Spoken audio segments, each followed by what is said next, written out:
नाही, कारण मी माझी मर्यादा पाळणार, माझ्या घरातले संस्कार पाळणार.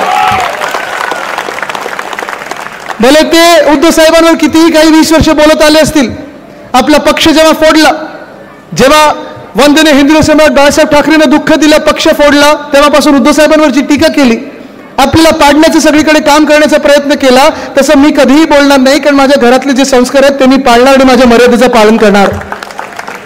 पण ही निवडणूक कुठेही कुटुंबाची निवडणूक नाही आहे, आणि तुम्ही खास करून लक्षात घेतलं पाहिजे. आज उमेदवार अनेक असतील, पण ह्या मतदारसंघामध्ये 3 महत्त्वाचे उमेदवार असे आपण समजतो. त्याच्यातून तिघांमधून जिंकून येणारे उमेदवार माझ्या बाजूला उभे आहेत.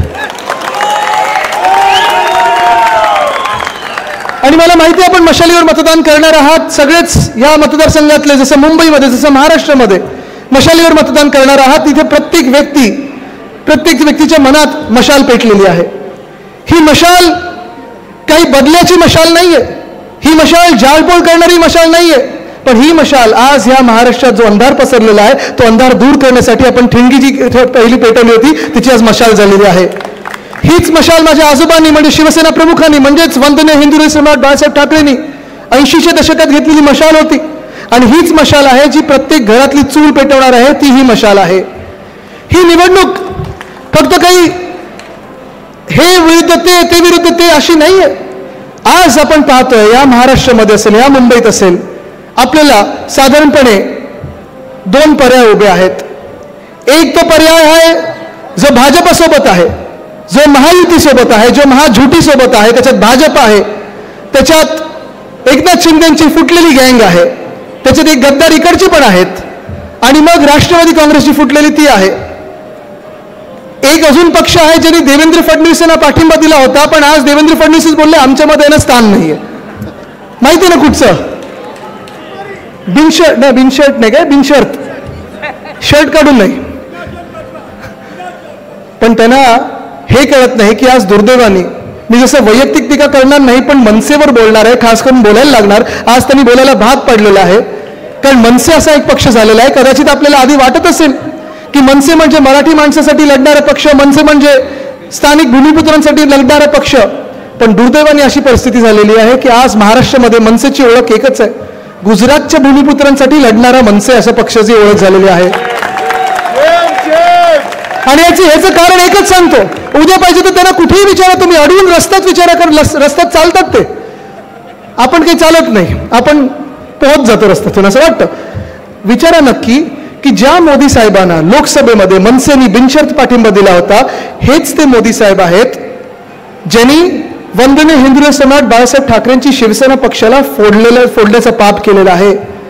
ज्या मोदी साहेबांना त्यांनी पाठिंबा बिनशर्त दिला होता, हेच ते मोदी साहेब आहेत ज्यांच्या भाजपाने उद्धव बाळासाहेब ठाकरे या व्यक्तीला मुख्यमंत्री पदावरनं उतरायला भाग पाडलं. हेच ते मोदी साहेब आहेत ज्यांना बिनशर्त पाठिंबा मनसेने दिला होता. आपलं सरकार पाडल्यानंतर, इथे 40 चोराला पळवल्यानंतर ह्याच महाराष्ट्रातून वेदांता फॉक्सकॉन 2.25 लाख कोटीची गुंतवणूक नेली होती गुजरातला. हेच ते मोदी साहेब आहेत ज्यांना बिनशर्त पाठिंबा ज्यांना दिला मनसेनी. त्याच मोदी साहेबांनी परवाकडेच वडोदऱ्यामध्ये रोड शो काढला. का तर इकडून महाराष्ट्रातून उचलून एअरबस टाटाचा प्रकल्प बघा कसा आणला गुजरातमध्ये, म्हणजे मनसेचा पाठिंबा या गुजरातला जाणाऱ्या रोजगाराला आहे. हेच ते मोदी साहेब आहेत ज्यांना मनसेने बिनशर्त पाठिंबा दिला होता. हीच ती भाजप आहे ज्यांनी बल्क ड्रग पार्क असेल, मेडिकल डिव्हाइस पार्क असेल, सोलार एनर्जी इक्विपमेंट पार्क असेल, आर्थिक केंद्र असेल, अनेक गोष्टी ह्या मुंबईतून असेल, महाराष्ट्रातून असेल, नेल्या गुजरातला. काय मनसेचा ह्या सगळ्या इथून गुजरातला नेण्यासाठी पाठिंबा आहे? जवळपास गेल्या 2 वर्षामध्ये 5 लाख तरुणींचे रोजगार, नोकऱ्यांच्या संध्या उचलल्यात ह्या भाजपानी, आणि नेल्या गुजरातमध्ये उचलल्यात मोदी साहेबांनी. नेल्या गुजरातमध्ये मनसेनी जो मोदी साहेबांना बिनशर्त पाठिंबा दिला होता तो तिकडच्या गुजरातच्या भूमिपुत्रांच्या नायकांसाठी होता. उद्या तुम्ही त्यांना विचारलं पाहिजे की ज्या फडणवीस साहेबांना तुम्ही बिनशर्त पाठिंबा दिलेला आहे, याच देवेंद्र फडणवीसांनी आपल्या एकनाथ शिंदेला फोडण्याचं काम केलं, आपल्या पक्षाला फोडण्याचं काम केलं, उद्धव साहेबांना दुःख देण्याचं काम केलं. पण त्याहून पलीकडे जर आज या महाराष्ट्रामध्ये कायदा सुव्यवस्थेची परिस्थिती एवढी बेकार झाली आहे की पोलिसांवर पुण्यामध्ये हमले होतात, महिलांवर जसं पाहतो आपण बदलापूरमध्ये अत्याचार झाला तर 10 दिवस FIR घेत नाहीत. ह्याच एकनाथ शिंदेंनी आणि ह्याच देवेंद्र फडणवीसांनी जरांगे पाटील साहेबांवर लाठीचार्जची ऑर्डर दिली होती. याच एकनाथ शिंदेंनी आणि फडणवीस साहेबांनी वारकऱ्यांवर लाठीचार्जची ऑर्डर दिली होती. दुर्दैवाने आज मनसेनी त्याच फडणवीस साहेबांना पाठिंबा दिलाय. आज आपण पाहिलं पाहिजे की ही लढाई जी आहे आपण महाराष्ट्र म्हणून लढत आलो. या गेल्या 2 वर्षामध्ये आपण जी लढाई लढलेलो आहोत, शिवसेना उद्धव बाळासाहेब ठाकरे पक्ष म्हणून असेल, राष्ट्रवादी काँग्रेस शरदचंद्र पवार आपल्या सोबत आहेत, काँग्रेस असेल, पण आपण जे महाविकास आघाडी म्हणून लढत आलो ते आपल्या महाराष्ट्राच्या न्याय हक्कासाठी लढत आलो. मी देखील जो लढलेलो आहे केंद्र सरकारला सगळे वार अंगावर घेऊन, ते एकाच कारणासाठी माझ्या इकडच्या तरुण भूमिपुत्रांचे जे तुम्ही न्याय हक्क गुजरातला दिलेले आहेत, हे दुःख आहे मला. आणि म्हणून मी लढत आहे. मी काही उगाच चला कुठच्या तरी पार्टीने माझ्याबरोबर सेटलमेंट केली म्हणून मी लढत नाहीये. पण कोविडच्या काळात कुठेही नाही, कोविडच्या नंतर कुठेही नाही, ह्या सगळ्या आंदोलनामध्ये कुठेही नाही, महाराष्ट्रातून सगळं काही चाललेलं गुजरातलं तेव्हा कुठेही नाही.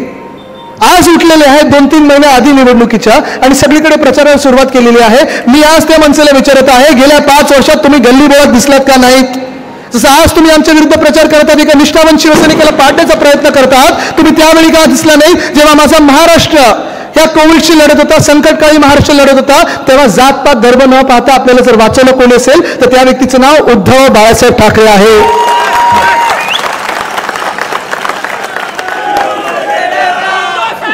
फक्त तेवढंच नाही तर कोविडचा काळ चालू असताना, अर्थचक्र बंद पडलं असताना, जागतिक अर्थचक्र बंद पडलं असताना आपल्या महाराष्ट्रामध्ये 6.5 लाख कोटीची जर गुंतवणूक कोणी आणली असेल त्या व्यक्तीचं नाव उद्धव बाळासाहेब ठाकरे आहे. या महाराष्ट्रात कोळीवाड्यांचं सीमांकन कोणी सुरू केलं असेल आणि स्थगिती ह्या भाजपने दिली, पण सीमांकन आपण सुरू केलं आणि आज आपण पाहतोय हेच ते कोळीवाडे आहेत. मग माहीमचं असेल, वरळीचं असेल, बदवर पार्कचं असेल, आता वर्सोवात जिथे होतो तिकडचं असेल, धारावीतलं असेल, शिवडीतलं असेल, महाराष्ट्रात 7 जिल्ह्यात कोळीवाडे आणि गावठाणं आहेत. पण हे सगळं एकनाथ शिंदेना आणि भाजपला, ज्या भाजपला मनसेनी पाठिंबा दिलाय त्याच भाजपानी कोळीवाड्यांना आता क्लस्टर डेव्हलपमेंटमध्ये आणण्याचा निर्णय घेतलाय. निशकाताई, तुम्ही एकदा तरी पाहिले का की भाजपचा कोणी आमदार, मिंदी गटातला आमदार किंवा मनसेमधला कोणी यांनी ह्या ड्राफ्ट हाऊसिंग पॉलिसीला विरोध केला?